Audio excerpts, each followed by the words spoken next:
मेरे प्रिय भाई और बहनों, हमारे चैनल को सब्सक्राइब कर बेल बजाना ना भूलें। नमस्कार।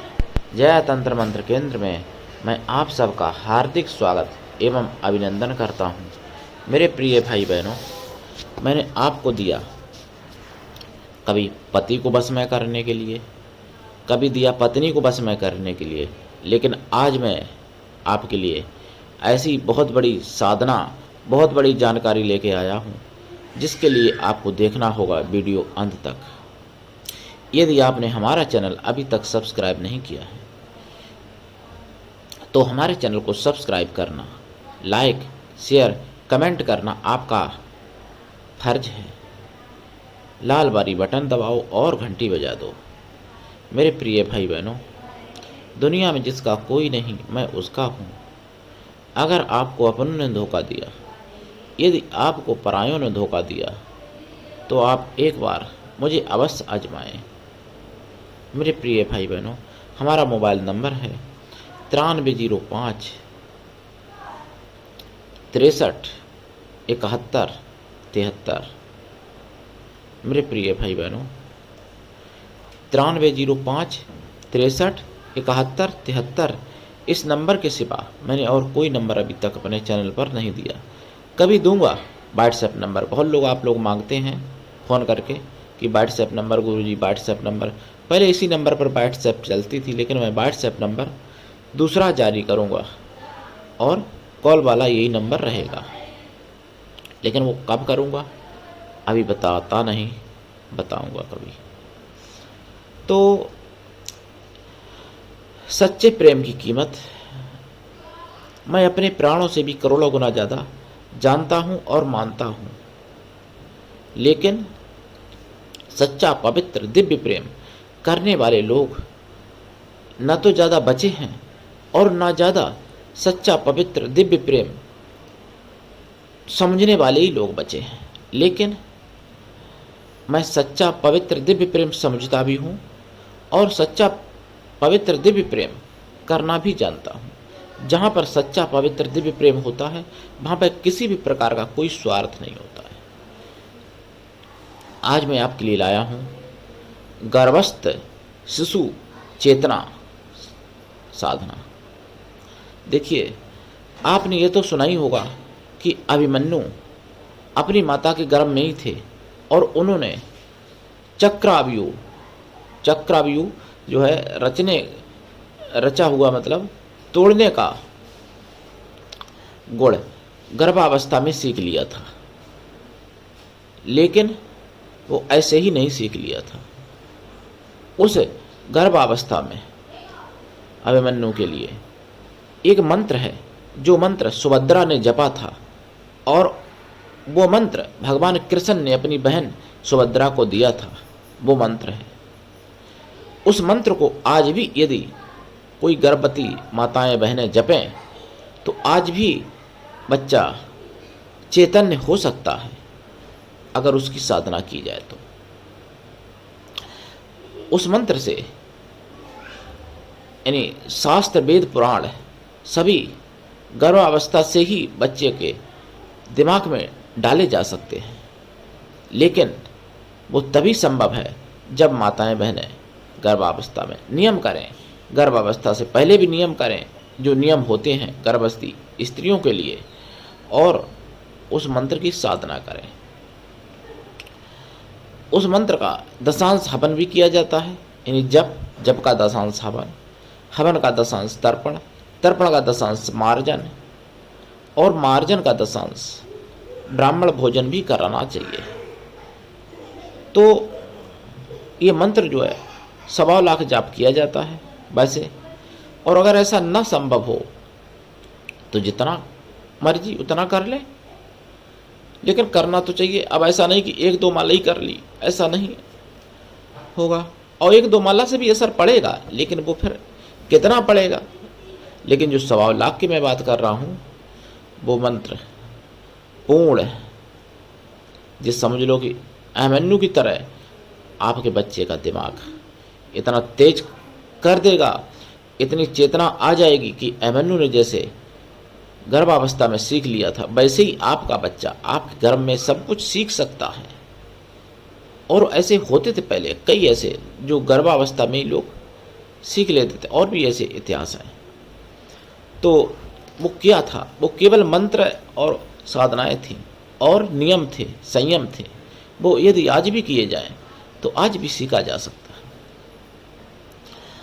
लेकिन आप लोग गर्भावस्था में लड़ाई झगड़ा करती हैं, गर्भावस्था में टीवी देखती हैं, गर्भावस्था में उल्टी सीधी अश्लील किताबें पढ़ती हैं, अश्लील कहानियाँ सुनती हैं, अश्लील बात करती हैं। तो ये सब क्या है, ये सब ही तो बच्चे सीखते हैं। इसीलिए आपके बच्चे भी फिर वैसे ही होते हैं। फिर आप कहते हैं कि मेरे बच्चे मेरी बात नहीं मानते। पहले गुरु की परंपरागत सब कुछ होता था, गुरु के सानिध्य में सब लोग रहते थे, भाई बहन बच्चे बच्ची सब गुरु के सानिध्य में रहते थे। और प्रमाण भी है। आजकल तो बस प्रेम का मतलब हो गया तो केवल प्रेम का मतलब फिर कुछ दूसरा ही आप लोग समझ लेते हैं, जबकि प्रेम का मतलब कुछ और है। जो आप समझते हैं वो प्रेम है ही नहीं मेरे प्रिय भाई बहनों। जब आप सोचिए, सीता जी राम से इतना ज़्यादा प्रेम करती थी और राम भी करते थे, और ये शर्त भी थी कि जो धनुष तोड़ेगा वो सीता से विवाह करेगा। धनुष तोड़ दिया था, जयमाला राम के गले में पड़नी ही थी, लेकिन फिर भी जयमाला सीता जी डालने ऐसे नहीं आई। रामायण उठा के देख लीजिए। सदानंद जब आय सुदीना, सीता गवन राम पै कीना। जब उनके गुरु ने यानी सदानंद ने आयुष दिया यानी आज्ञा दी, तब सीता ने राम के लिए गले में माला डालने के लिए चली। जबकि वहाँ पर न तो जनक ने आज्ञा दी उनको, मतलब जनक से आज्ञा नहीं लेने की प्रतीक्षा में थी, न सुनैना माता से आज्ञा की प्रतीक्षा थी उनको केवल अपने गुरु की आज्ञा की प्रतीक्षा थी सीता जी को। तो जब गुरु ने आज्ञा दी सीता जी को, तब सीता जी गले में माला राम के डालने के लिए चली। रामायण में उठा के देख लीजिए। लेकिन आजकल क्या है, आजकल तो क्या कहूँ, न तो कोई माता पिता का ही आज्ञा मान पा रहा है, न सच्चा प्रेम ही कर पा रहा है, न सच्चा गुरु भक्त ही बन पा रहा है, और न सच्चा कोई शिष्य ही बन पा रहा है। और सच्चा गुरु भी नहीं बन पा रहा है, कोई सच्चा शिष्य भी नहीं बन पा रहा है। सच्चा पुत्र, सच्चा पुत्री, सच्ची पति, सच्ची पत्नी, सच्चा मित्र, कोई सच्चा बन ही नहीं पा रहा है। सब छलावा में हो रहा है जो कुछ।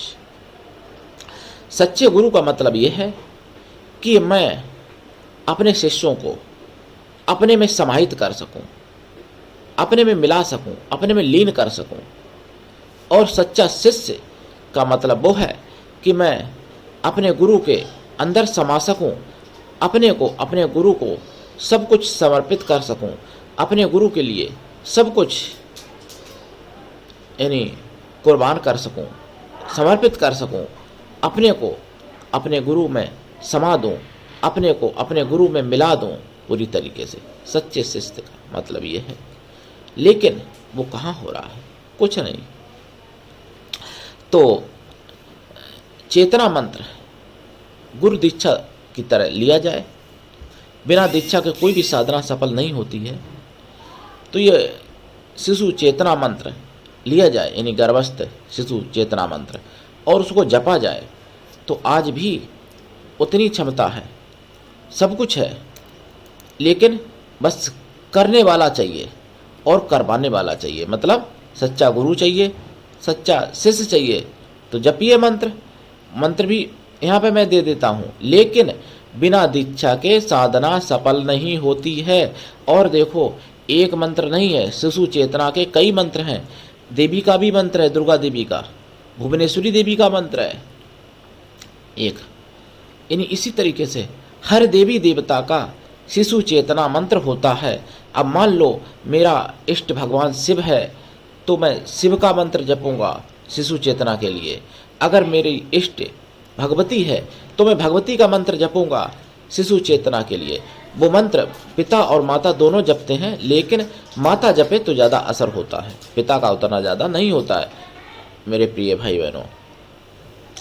मंत्र है ओम हरीम, यानी ह्रीम नहीं है, हरि जैसे नहीं है, हरि भगवान विष्णु को कहते हैं, हरि हरे। तो ओम हरीम गर्भस्थ शिशु सुचेतनाय फट। और अगर शिशु नहीं भी कहते हैं तो भी ओम हरीम गर्भस्थ सुचेतनाय फट, यह मंत्र है। ओम हरीम गर्भस्थ सुचेतनाय फट, ये मंत्र जपेंगे। इसी तरीके से अब आप अपनी मन से मत लगा लेना कि देवी का है तो ये बीज लगेगा, वो मैं जानता हूँ, आप लोग नहीं जानते हो। कभी बीज लगाने से उल्टा भी हो जाता है। आपको नहीं मालूम कौन सा बीज मारण है, कौन सा बीज चेतना का है, और फिर गर्भस्थ चेतना के लिए कौन सा बीज उपयोग हुआ। ये जरूरी नहीं कि जो वैसा मंत्र है तो वो गर्भस्थ में भी वही काम करेगा, ऐसा नहीं है। तो गर्भस्थ चेतना के हर देवी देवता के मंत्र होते हैं, अप्सराओं के भी मंत्र होते हैं गर्भस्थ चेतना के, लेकिन वो ये सब अगर बताऊंगा तो शास्त्र बन जाएगा, आप वीडियो भी नहीं देखोगे और पूरा ज़िंदगी वीडियो नहीं देख पाओगे, इतना लंबा वीडियो बन जाएगा। तो इसलिए मैं ज़्यादा ना कुछ कहते हुए बस इतना ही कहना चाहूँगा कि अगर आप चाहते हैं कि मेरी पुत्री मेरा पुत्र गर्भ से ही विद्वान हो तो गुरु के सानिध्य में जाके दीक्षा लेके साधना करिए, या गुरु से करवाइए, स्वयं करिए और देखिए चमत्कार, देखिए कमाल। तो आज के लिए इतना ही, धन्यवाद। जय श्री राम।